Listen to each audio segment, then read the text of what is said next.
परम प्रेम में श्री ठाकुर परम आराध्या जगत जननी श्री वर्मा परम पूज्य पाद श्री वरदा परम पूजनीय वर्तमान आचार्य श्री दादा के श्री चरणों मेरा कोटि कोटि प्रणाम। यहाँ उपस्थित ऋतिक दादा और सभी गुरु भक्तों माताओं बहनों बच्चों को मेरा हार्दिक जय गुरु। आज का सत्संग उपयोजना केंद्र किदवई नगर में हो रहा है। स्वागता दीदी की तरफ से हम लोग ठाकुर जी से आपके परिवार की मंगल की कामना करते हैं और जो लोग ठाकुर जी के यहाँ आए हैं सत्संग में ठाकुर जी उनका भी मंगल करें। ठाकुर जी का अभी चर्चा हुआ, आप लोगों ने सुना। उसमें एक ठाकुर जी के भक्त थे, उन्होंने एक दिन ठाकुर जी से पूछा कि ठाकुर जी इष्ट क्या होते हैं।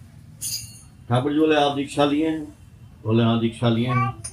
तो बोले कि अब एक आदमी पूछे कि मेरी आंख कहाँ है, आंख कौन है, कैसे पता चलेगा? बोले है मेरे पास आंख है। तो बोले इष्ट तो मैं ही हूँ। ठाकुर जी बोल रहे हैं कि, तो बोले कि इष्ट की पूजा किए बिना कोई भी पूजा सार्थक होती ही नहीं। इष्ट की पूजा किए बिना न होती किसी देव की पूजा, सभी देवों का सिद्धि आसन गुरु किंतु उनकी ध्वजा। कल शिवरात्रि है ना? हम गुरु जी को छोड़ दें, शंकर जी को भज लें, नहीं होगा। हम गुरु जी की पूजा कर लें, शंकर जी को छोड़ दें, हो सकता है। लेकिन गुरु जी को छोड़ दें, शंकर जी को चले तो नहीं। ठाकुर जी बोले कि इष्ट की पूजा के बिना कोई भी पूजा आपकी सार्थक होगी ही नहीं। तो वो बोले कि अच्छा ये बताइए ठाकुर जी कि गोपाल की पूजा करें तो क्या सारी पूजा नहीं हो जाएगी? गोपाल किसको बोलते हैं? कृष्ण को बोलते हैं। तो ठाकुर जी बोले कि एक एक चीज का अर्थ ठाकुर जी बताते थे। ठाकुर जी बोले कि गोपाल का मतलब जानते हो? गो माने पृथ्वी और पाल मतलब पृथ्वी का पालन करता, उसी को बोलते हैं गोपाल। यानी पृथ्वी को जो पालते हैं, पूरा रक्षा करते हैं, उसको बोलते हैं गोपाल। तो बोले कि पृथ्वी पे कितने देवी देवता हैं उस समय? माना 33 करोड़। तो ठाकुर जी बोले कि तुमको पूरे 33 करोड़ देवी देवता को प्रसन्न करना होगा, छोड़ना नहीं किसी को। कैसे करो? कैसे करेंगे? खाली राम जी को भज लिए, शंकर जी को कर लिए, जो जो आपको पसंद है वो कर लिए, और देवता को किए नहीं। तो और देवता तो नाराज न हो गए? और देवता काहे छोड़ेंगे? आज आप गणेश जी को छोड़ दिए, काहे भाई? जब माने हैं तो सबको करिए, करते रहिए, जीवन बीत जाएगा। आधा भगवान नाराज हो जाएंगे, आधा खुश हो जाएंगे। करके दिखाइए एक दिन सारे पूजा, नहीं हो पाएगा तो बेईमानी हुआ कि नहीं हुआ? हुआ ना? सब भगवान बैठे हैं, अच्छा आज चली गई संतोषी माता जी यहाँ, आज मेरे यहाँ नहीं आई, घबरा गया। इसीलिए ठाकुर बोले कि गोपाल का मतलब होता है जो 33 करोड़ देवी देवता की भी पूजा करनी है आपको, तो वो पूजा आपसे हो नहीं पाएगा। इसीलिए इष्ट की पूजा करने से ही सारी पूजा हो जाएगी। यानी सर्व देवोमयो गुरु। इसीलिए गुरु की पूजा करेंगे तो सभी देवता की पूजा हो जाएगी। एक माँ थी देवघर में, सुशीला माँ, तो वो बैद्यनाथ धाम जाती थी। बैद्यनाथ धाम है ना, आप लोग गई होंगी वहां दर्शन करने। शंकर भगवान का ज्योतिर्लिंग है 12वां वहां पे, जो रावण ने रख दिया था। तो वो जाती थी वहां पे पूजा करने। थोड़ा जल्दी से बता देंगे, आपको पता है। तो वहां पे पंडा लोग हैं, पंडा लोग ये ठाकुर जी की भी भक्त थी, वहां भी जाती थी।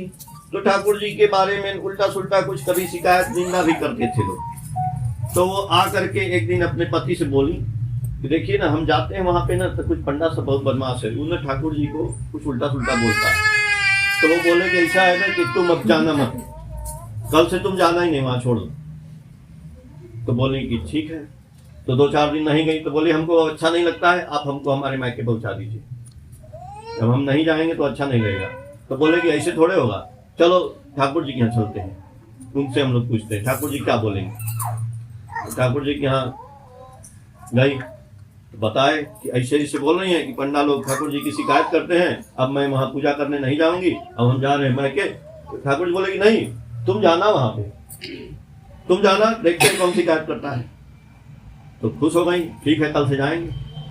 तो कहीं गए सवेरे गई तो देखी जाके वहां पे जहाँ पे शंकर जी का ज्योतिर्लिंग है, देखी तो ठाकुर जी बैठे थे वहीं पे। तो यार आज ठाकुर जी पहले कैसे आ गए? अच्छा चलो ठीक है, तो ठाकुर जी आ गए तो आप कौन हमको बोलेगा, ठीक है पूजा वूजा करके ना। फिर दूसरे दिन गई, फिर देखी ठाकुर जी बैठे। अच्छा फिर कहेंगे आज हम बहुत पहले जाएंगे, देखेंगे कि ठाकुर जी पहले कैसे चले गए हमसे, आज देखेंगे कब आते हैं। बहुत पहले गई तो जाके देखती हैं तो उनको इतना तेज वहां से रोशनी निकला कि वहीं अचेत हो गई, अचेत हो गई। फिर होश आया, उनको कुछ ज्ञान हुआ, आभास हुआ ठाकुर जी के बारे में, तो समझ में आया कि नहीं उन्हीं की महिमा है पूरी की पूरी। तो दुमका, देवघर के पास दुमका एक जगह है, वहां पे ठाकुर जी एक बार जैसे जाते थे ठाकुर जी तो वहीं एक आध महीने के लिए गए होंगे, कुछ दिन के लिए गए, तो ये भी गई दुमका। तो जहाँ ठाकुर जी जाते हैं, जैसे आचार्य जाते हैं, लोग जाते हैं दर्शन करने, तो ये भी चली गई, सब लोग गए वहां पे दुमका में। तो संजोग से वहां पे शिवरात्रि था। शिवरात्रि, अब दुमका जो है देवघर से कम 40 किलोमीटर दूर है। तो इतना बढ़िया रोड भी नहीं था, इतनी गाड़ी सुविधा नहीं थी कि आदमी चला जाए और चला आए तुरंत। तो उस दिन वो शिवरात्रि का व्रत की तो अब व्रत तोड़ना था, तो शंकर जी को जल चढ़ाना है, उनकी पूजा करनी है, उसके बाद जो है फिर व्रत तोड़ना है। तो सवेरे से बड़ी व्यस्त थी, फूल वूल लेके अपना घूम रही थी इधर उधर। तो ठाकुर जी उनको देखे, एक बार बोले कि क्या बात है आज कुछ खा पी लो। तो बोले आज खाए होंगे नहीं। ठाकुर जी बोले क्यों? आज ना शिवरात्रि का व्रत किए हैं और जाके शंकर जी को जल चढ़ा लेंगे तभी हम जो है कुछ खाएंगे। तो बोले कि तो कैसे जाओगी? तो बहुत दूर है ना देवघर। तो बोले कि जाएंगे तो आप जानिए। तो बोले कि हाँ व्यवस्था तुम्हारी करते हैं, देखिए गुरु है, सब जानते हैं, भगवान है, वो ये थोड़ी कह रहे हैं कि नहीं मेरी पूजा करो। ठाकुर जी बोले कि भाई इनकी व्यवस्था करो, जल्दी से गाड़ी मंगवाओ। गाड़ी कहाँ से आएगी? देवघर से आएगी तो लेके जाएगी। अब गाड़ी देवघर से आएगी तो जाएगी, तो मोबाइल फोन थोड़ी था कि बोल देंगे खट से आ जाएगी। खबर गई, चलिए अब गाड़ी आने में जाने में तो अंधेरा हो जाएगा। तो फिर होने लगा कि अरे ठाकुर जी उतना दूर से गाड़ी आएगी जाएगी, इतना बढ़िया रोड भी नहीं है, अंधेरा हो जाएगा, कब तक हम बैठे रहेंगे? तो ठाकुर जी बोले अच्छा तो फिर क्या किया जाए बताओ। बोले कुछ उपाय बताइए। तो ठाकुर जी बोले उपाय क्या है? हम बैठते हैं, अब मेरे हाथ में फूल वूल जल चढ़ा दो हमें को, अपना व्रत तोड़ लो। तो बोली कि अब क्या करें, मजबूरी था। तो बोली ठीक है। ठाकुर जी बैठ गए और उनके हाथ में जल फूल जो भी था वो अपना चढ़ाने लगी। जब चढ़ाने लगी तो हाथों में उनको बैद्यनाथ जी नजर आने लगे, वहीं पे दर्शन हो गया उनका। इसीलिए हम इष्ट की, आप ठाकुर जी की पूजा करते हैं तो एकदम विश्वास रखिए। अभी दादा ने भी बताया, वही बात बताए ना। तो हमको यदि विश्वास रहेगा ठाकुर जी में तो एकदम 100% सही रहेगा। और ठाकुर जी में विश्वास रहेगा तो आपके विचार इतने सुंदर रहेंगे, आपके पास बुद्धि अपने से आएगी, कोई पूछने की जरूरत नहीं है। और उस बुद्धि के हिसाब से आदमी अपना घर का काम करता है, समाज का काम करता है, दुनिया का काम करता है, और आगे बढ़ते चला जाता है धीरे धीरे। अभी एक मैगजीन आई है ना शाश्वती, आप उसमें पढ़िएगा।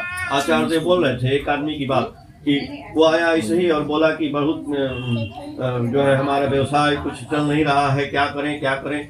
बोलेगा आप ठाकुर जी से अपना निवेदन करिए और जो मन में विचार आएगा वो करिएगा। तो उनके मन में विचार आया कि सोयाबीन का पनीर बनता है, वही करेंगे। वो सोयाबीन के पनीर का धंधा करना शुरू किए और बहुत बड़े व्यवसायी बन गए। और आए तो आचार्य बोल रहे हैं कि हमको और ठाकुर जी को किसी को बताना नहीं है, आप खुद नाम ध्यान करिए बढ़िया से, रोज 1 घंटा नाम करिए, रात को उठ के करिए। भाई 3 बजे 4 बजे आप 1 घंटा बैठिए तो सही, तो आपके पास बहुत विचार आएगा, अच्छे विचार आएंगे, बुरे विचार आएंगे, जो भी आएंगे। गिर पड़ के भी कैसे भी नाम करना पड़ेगा। देखिए चादर ओढ़ के करिए। कैसे? ठाकुर जी बोले जब हम देखे एक तोता को, एक चिड़िया को ना सिखाया जाता है राम राम बोलना, तो कुछ सिखाना है ना तो उसको ढक देते हैं लोग ऐसे चदरा से ढक के, और तोता को बोलते हैं राम राम राम राम। तो 2-4-6 महीना में राम सीख, तो चदरा नहीं उसको ढकेंगी ना तो नहीं सीख पाएगा जल्दी, इसलिए कि डिस्टर्ब नहीं होता है कुछ। तो तोता बोले राम राम राम, तो बोले कि तो सीख जाता है। वैसे ही तोता अंदर मेरे पड़ा है ना शरीर के अंदर, इसको भी चादर से ढक दीजिए और नाम करना शुरू करिए और देखिए नाममय हो जाएंगे। और ये आइडिया आपको अच्छा लगे तो जरूर आज करिएगा। जय गुरु।